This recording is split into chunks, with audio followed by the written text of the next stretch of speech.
Alrighty, welcome back to Let the Journey Begin. I am your host, Jason Waller. Alongside, it seems like you're my new co-host, man. Hilary's just been MIA, Alex Mesgy. Yeah, You know? that's all right. Hey, we'll put me up as a producer credit or host or something. I'll get my IMDb one of these days. Yeah, you're on your way, man. You keep moving and shaking, keep moving and shaking. No, it's I'm happy that you're here. It's nice to be doing this stuff with you, and I think it's even more special because, again, as we do this show, hopefully not only we're impacting people that struggle with substance abuse and mental health, but people from your perspective that are more the normie, that don't struggle with addiction issues, but have been impacted or have seen it. And I think it's cool to be able to have your perspective for our other viewers.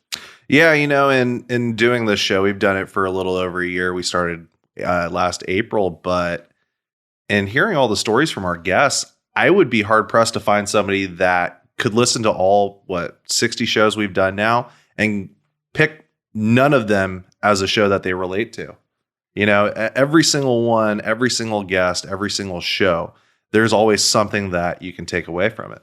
No, it is. And I think that's a phenomenal piece. And I think as we've gotten more and more, especially through the pandemic and, more people that are struggling, than ever, whether it's through mental health or trauma, we've all experienced trauma this last year. I mean, whether you want to admit it or not, just what the world's gone through, and I mean, addiction and alcoholism, I think there's so much content there for people. And, again, you guys, please, in the comment section, let us know if there's certain, individuals or topics or things you want to hear about. We'll do our best to get those individuals on and that are the professionals in or expertise in that area.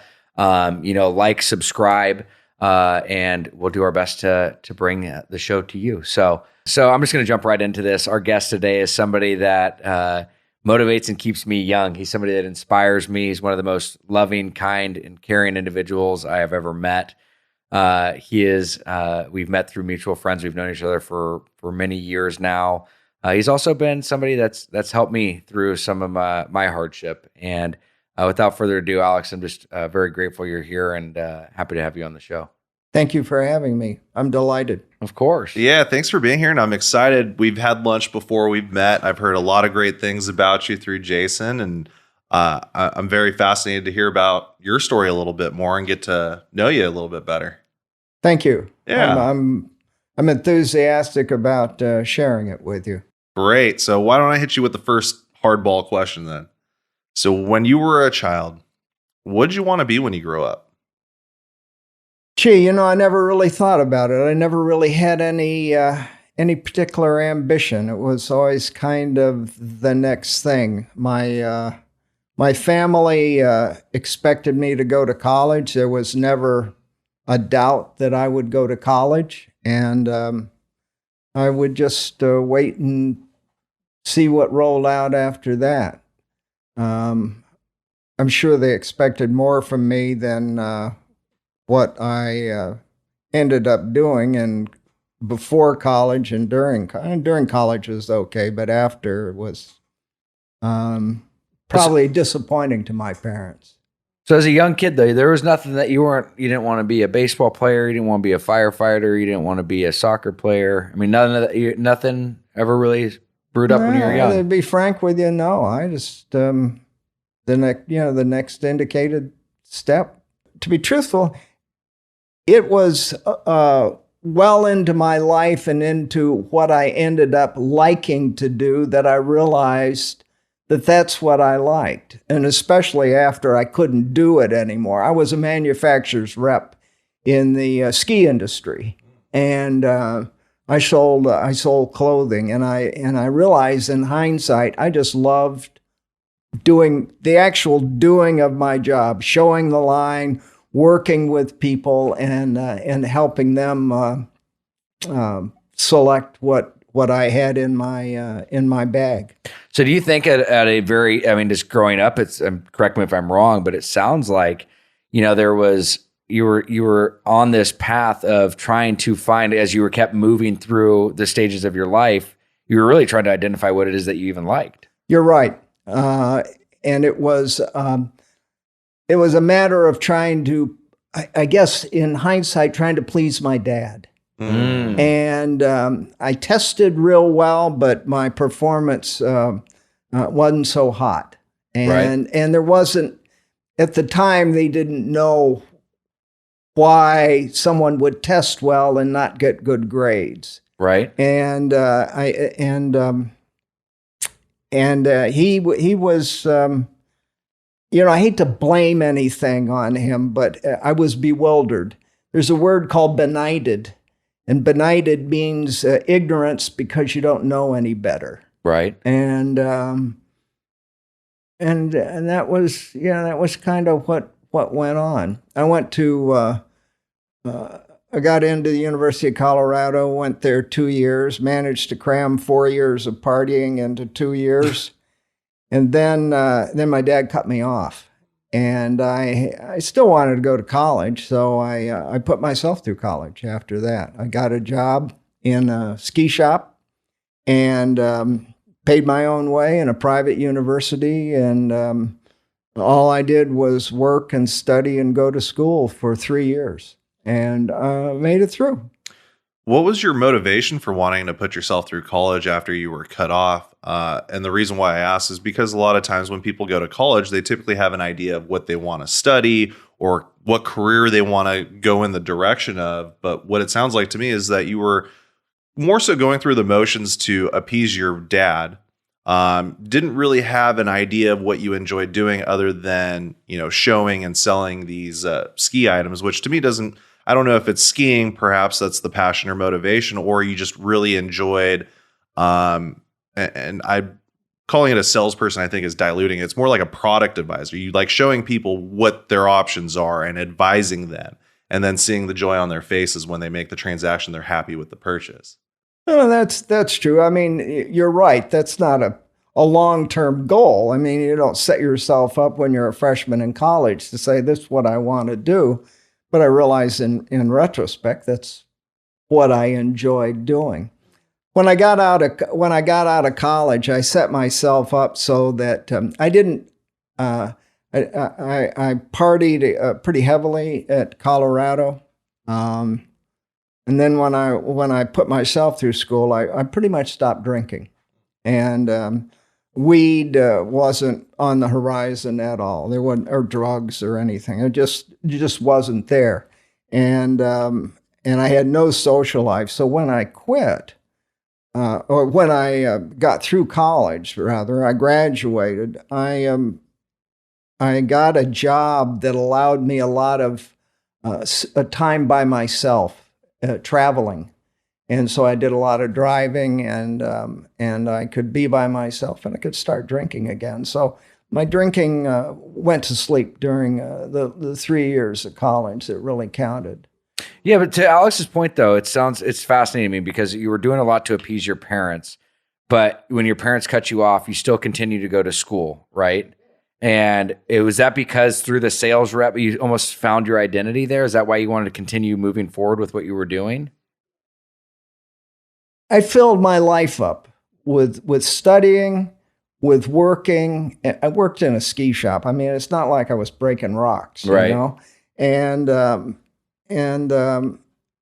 studying and going to school and working, and my day was full. I didn't have time to not do anything.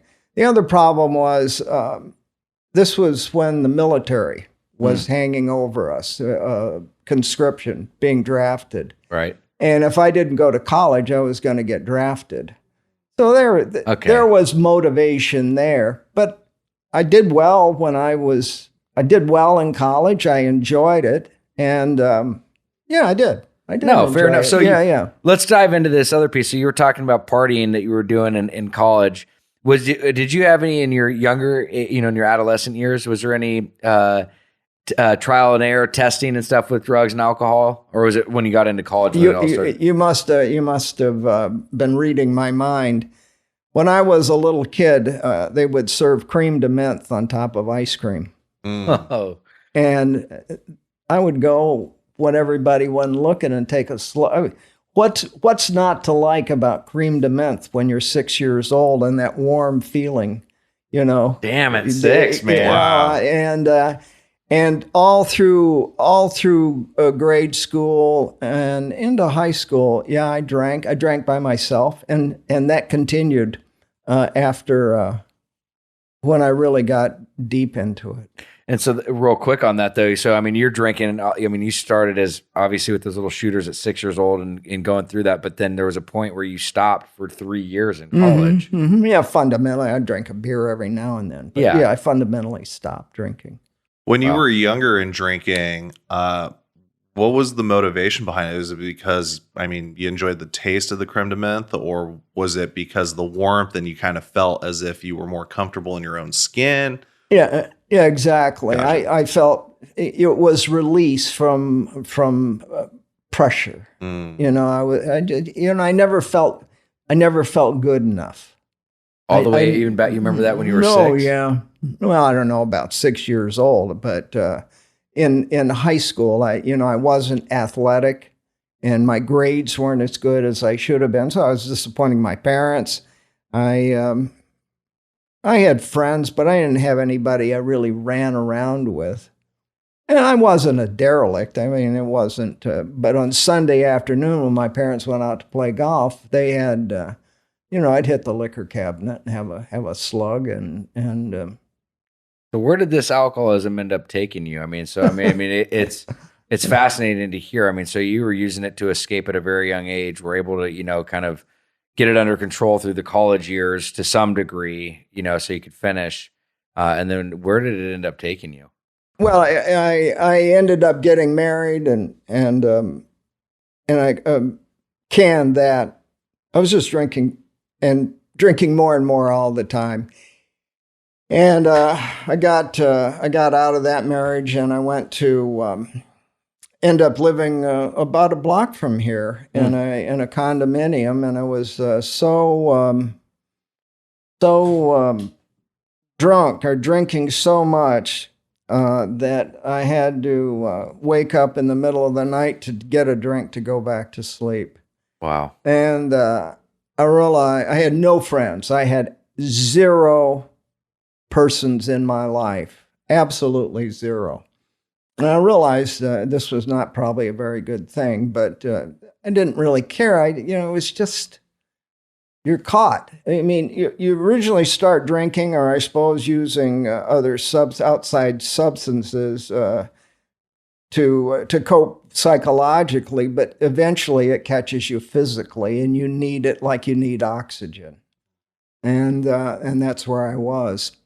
So I was still running, though, at this time, trotting. And Running blindfolded.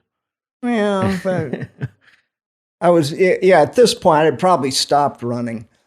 But before it really got really bad, I was running on the back bay, and I always ran alone. But this one day, I met a guy, and we started running together.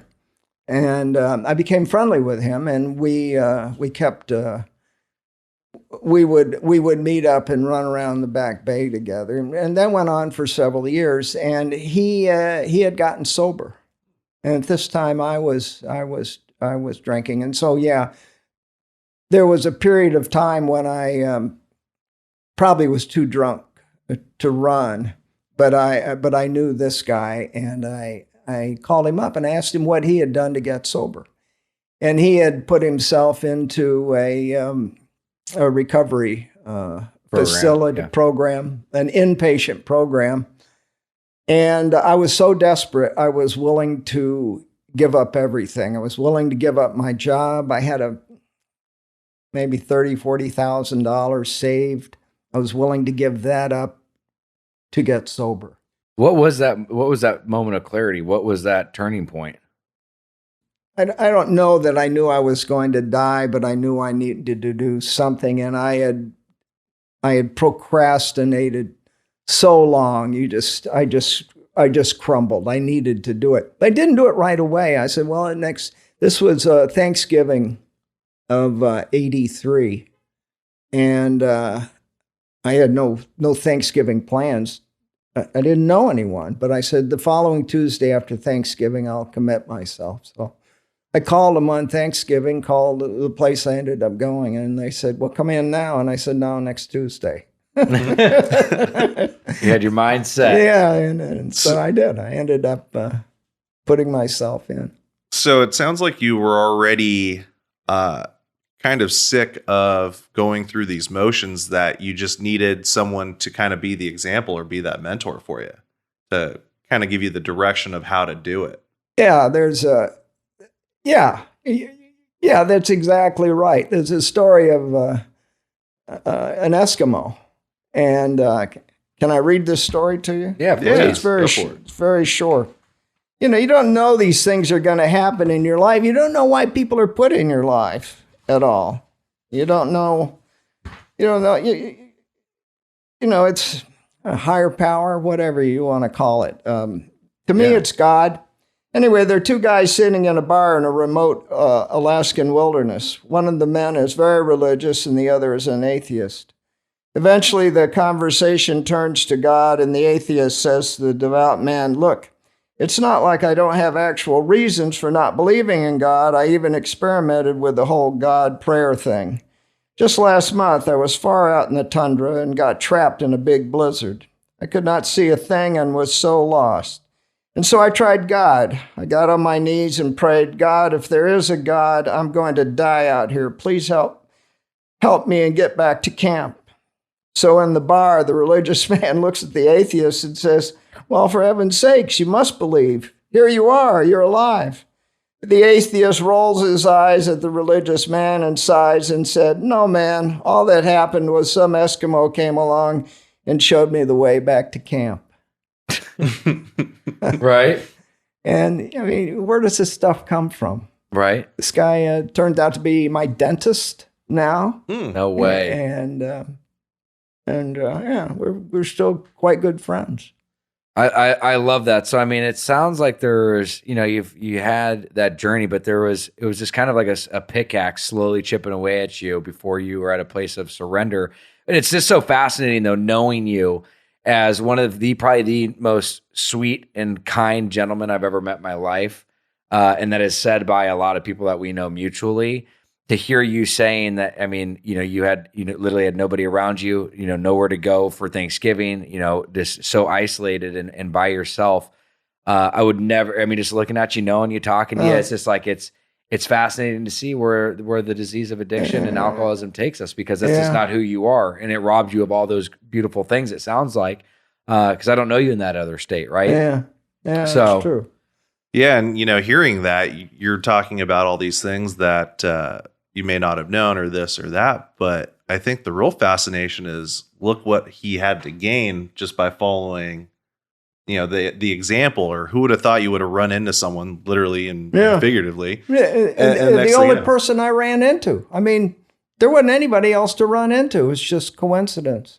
That's so phenomenal. That's so amazing. Through your journey, though, I mean, you got so your original sobriety was back in the 80s. 84. And then, do you mind sharing with us though where that ended up taking you? And I can fast forward this thing. I had 3 7-year periods of sobriety. Between them, between the first two was very brief. I just went out. A drink seemed like a good idea, and then onward. Between the second and third, I guess the period was longer. But as I recall, I knew months in advance when I was going to go out, because my wife was going to go out of town on a business trip. And I knew 3 or 4 months in advance I was going to drink during that time. Premeditated, right? And I was going to a regular program, a social program that keeps people sober, but I was on campus and didn't go to class. I just was barely going through the motions of. What would cause that though? I mean, after having said, I mean, you're saying after you had 6-7 years of sobriety, right? Mm-hmm. You get to a place where you were planning and mapping these things out when your wife would go out of town.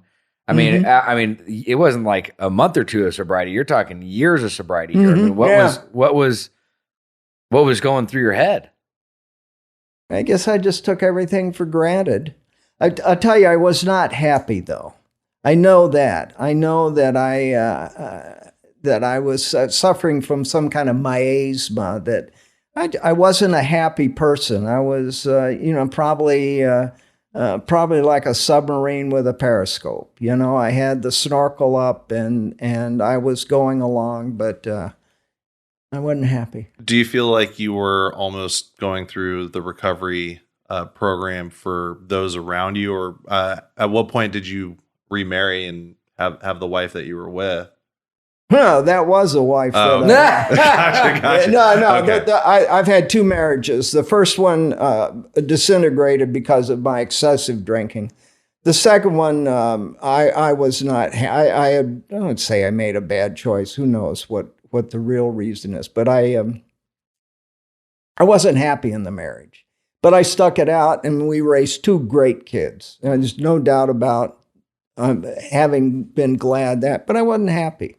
So when my youngest left to go to college, I left the marriage, and then I started drinking again, and I retired, and I started drinking, not a lot, but I was drinking alcoholically.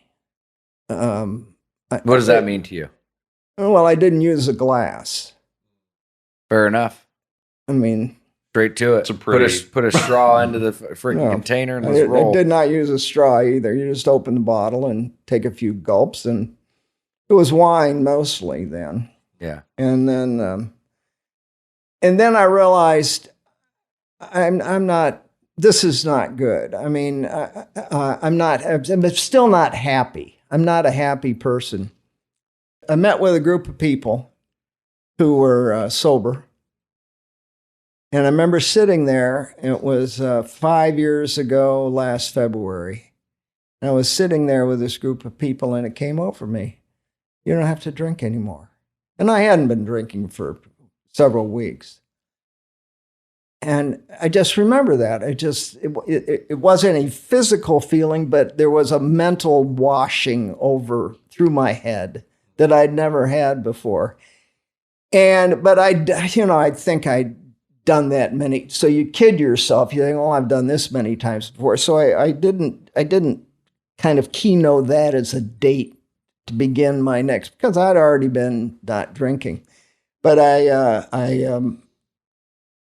the weeks wore on, I found somebody I could share, a man I could share my issues, my problems with regarding alcohol, and he was somebody I admired, and so I said, Jesus, April 15th. There's a date everybody will remember. Right. I'm not going to forget that, and so I declared that as my date, and that was 5 years ago, and everything has turned inside out for me. I'm in a loving relationship with a woman. I have more friends than I can imagine. Anyone could imagine. At least I recognize that now. Are you happy today? Terrifically so. Yeah. Because you're doing all the right things, and I mean, you want to talk about, we got Mr. Iron Man over here. I mean, if he's not swimming 12 miles in the ocean, he's swimming in 12 miles in the pool. If he's not, if he's not doing that, he's walking 5 miles on the beach. I mean, you are a very active, gentleman. The thing about, in high school, the currency of popularity is athletics. And I did not have that. And so I'm no athlete, but I decided that I do this because I enjoy it. I enjoy swimming. I enjoyed running until I couldn't run anymore, and then I started swimming. And it's okay. I don't care when you're in the pool, nobody cares what you look like, Yeah. And so I do that sort of stuff just for my own, because it makes me feel good. And I suppose there's a sense of accomplishment. And the business of walking on the beach is social, and it's huge. I've made I made friends with you, Jason, and we have mutual friends that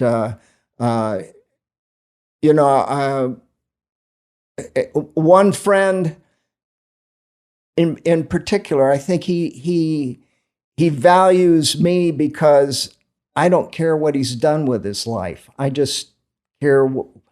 I enjoy the time with him.